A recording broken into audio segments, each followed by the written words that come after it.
గుడికి వెళ్ళకూడదా? గుడికి వెళ్తే తప్ప? మేము ఇచ్చినటువంటి కేసుని ఇప్పుడు కూడా కేసు కట్టలేదు, పట్టించుకోలేదు. నేను ఒక్కటే చెప్తా ఉన్నా ఈ చంద్రబాబు నాయుడు గారికి, కూటమి ప్రభుత్వానికి, మీరు రాష్ట్ర వ్యాప్తంగా మీరు 20 నెలల దగ్గర నుంచి వచ్చిన దగ్గర నుంచి అనేక అక్రమ కేసులు, అరెస్టులు, జైళ్లు, వేధింపులు, దాడులు చేస్తా ఉన్నారు. మా వైఎస్ఆర్ కాంగ్రెస్ పార్టీ బ్లడ్ లోనే భయం అనేది లేదు. మా నాయకుడు వైఎస్ జగన్మోహన్ రెడ్డి గారి బ్లడ్ లో కూడా భయం లేదు. వైఎస్ఆర్ కాంగ్రెస్ పార్టీ జెండా పట్టుకునేటువంటి కార్యకర్త బ్లడ్ లో కూడా భయం అనేది లేదు. మేము చెప్తా ఉన్నాం, మీరు మమ్మల్ని ఎంత అణచివేసినా, ఎంత అనగదొక్కినా, సముద్ర కెరటాల్లాగా లేసి మళ్ళీ మిమ్మల్ని ఓడించేందుకు వైఎస్ఆర్ కాంగ్రెస్ పార్టీ మరింత బలపడుతూ బలంగా పనిచేస్తుందని చెప్పి ఈ కూటమి ప్రభుత్వాన్ని హెచ్చరిస్తున్నాము.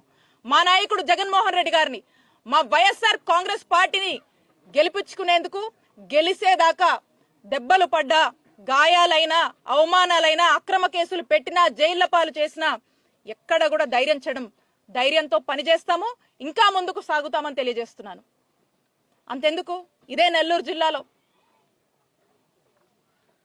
సీనియర్ నాయకులు, మాజీ మంత్రివర్యులు కాకాని గోవర్ధన్ రెడ్డి గారు ఈ నెల్లూరు జిల్లాలో టీడీపీ చేస్తున్నటువంటి అరాచకాలని పదే పదే ప్రశ్నిస్తూ ఉంటే ఎన్ని అక్రమ కేసులు కడుతున్నారు, జైలు పాలు చేశారు. మాట్లాడితే కేసు కడుతున్నారు, ప్రెస్ మీట్ పెడితే కేసు కడుతున్నారు, ప్రెస్ నోట్ ఇస్తే కేసు కడతా ఉన్నారు. వరుసగా చూస్తా ఉన్నాము ఎఫ్ఐఆర్ల మీద ఎఫ్ఐఆర్. నాకు తెలిసి పోలీసులకు కూడా తెలియదు ఎన్ని ఎఫ్ఐఆర్లు ఉన్నాయో, ఆ కాకానన్నకు కూడా అర్థం కావట్లేదు ఎన్ని ఎఫ్ఐఆర్లు అవుతున్నాయో. అలా ఉంది పరిస్థితి. అంటే దీన్ని బట్టి అర్థం చేసుకోండి, ఈ రెడ్ బుక్ పేరుతో, ఈ రెడ్ బుక్ రాజ్యాంగం అమలు చేసే దాంట్లో పోలీసులు ఏ విధంగా వైఎస్ఆర్ కాంగ్రెస్ పార్టీ నాయకుల్ని, కార్యకర్తల్ని ఎలా వేధిస్తున్నారో అర్థమవుతా ఉంది.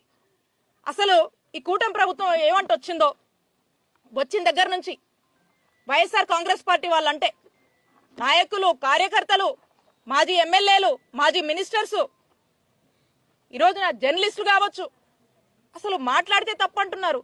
ఆయన కొమ్మినేని గారిని మనం చూసాము, మీడియాలో నవ్వితే కేసు కట్టి అరెస్ట్ చేశారు, నవ్వితే తప్పంట.